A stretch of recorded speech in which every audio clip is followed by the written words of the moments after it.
Oh, that's better. Nice and warm in here, isn't it, Pete? Nothing like a nice warm reptile house. Nothing like a nice warm reptile house. Nothing like it. Look at that. Oh dear. Feel like I sit down, eh?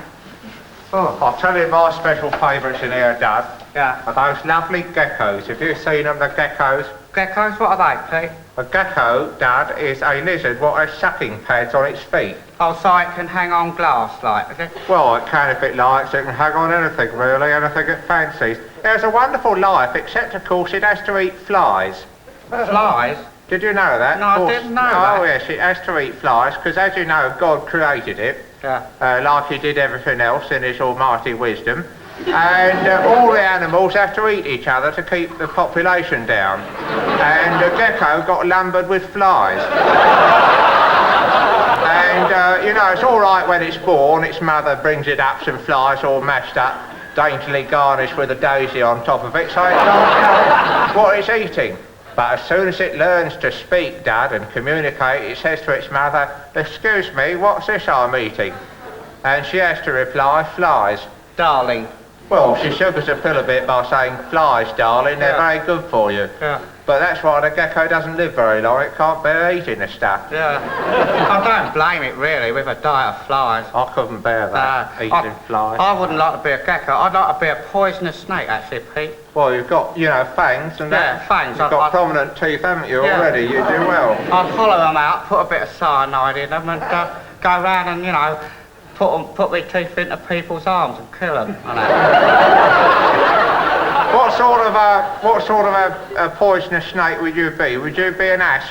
No, that'd be a viper. Well, that's the same thing as an asp. An asp is a viper, Dad. Is it? Asp was a word invented by Shakespeare during the 13th century to denote a viper. Because as you know, Shakespeare, what a wonderful writer. What a wonderful writer. What a wonderful writer. He was doing this wonderful verse play about Cleopatra, how she got wrapped up in the carpet. Oh, that's right. She was on the needle in the carpet. That's right. And, Shakespeare had been writing this wonderful verse couplet to describe the scene when a snake comes rustling up her undies and begins to start biting into her... busty substances. into her busty substances. And he'd written this wonderful verse couplet, you see, but the only thing is he only had one syllable to describe the snake. Oh. So viper was too long for the scansion, so he invented the word asp, and a very good word. Wonderful. I suppose it's a sort of Shakespearean abbreviation for a stinging personality. Oh, ASP, yes, I suppose that's the reason. Yeah. Yeah. Now, I don't reckon it was an asp what stung Cleopatra in the chest. I bet it was a bra constrictor.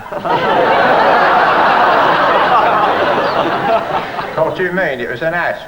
A bra constrictor, Pete.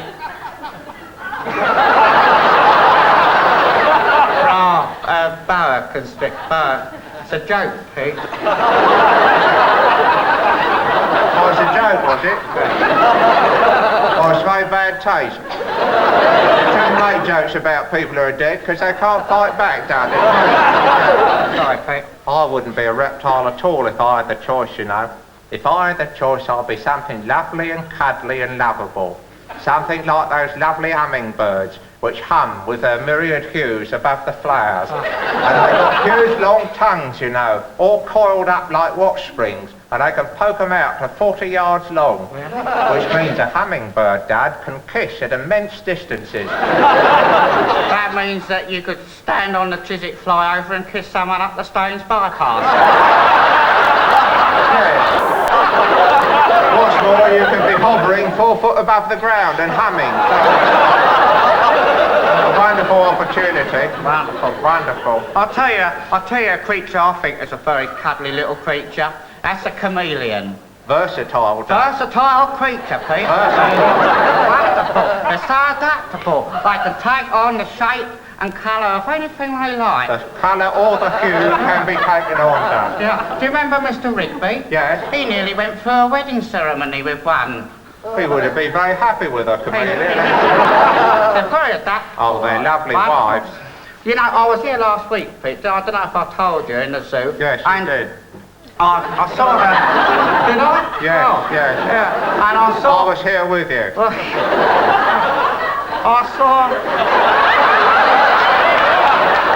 I saw this sign saying topical fish this way. I thought, great, see a few topical fish, get a few up-to-the-minute comments on current affairs, You thought you'd see some, topical barbs about the situation in the world today. That's right, yeah. What did you see? What did I see? I go in there, there's just a lot of fish floating about. More timeless than topical. Nothing fish. topical there. Now, I'll tell you what you've done. What you've done, you've got into the tropical fish department. Oh, I see. That's tropical rather than topical, you see. And what has happened is, during the winter months, during the gales and the blustery weathers, sometimes some of the letters become dislodged, you see, because of the gales. And obviously the letter R has become dislodged in this case. I was talking to the keeper about it, actually, and he said that very often, during the winter months, his R's blew off. He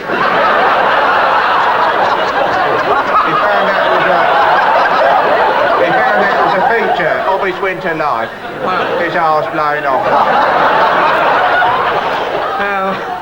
Well, I think I've had enough of the reptile house. I've had quite enough. I'll tell you what, let's go on to the wonky house. No, that's an M. What's got blown upside down?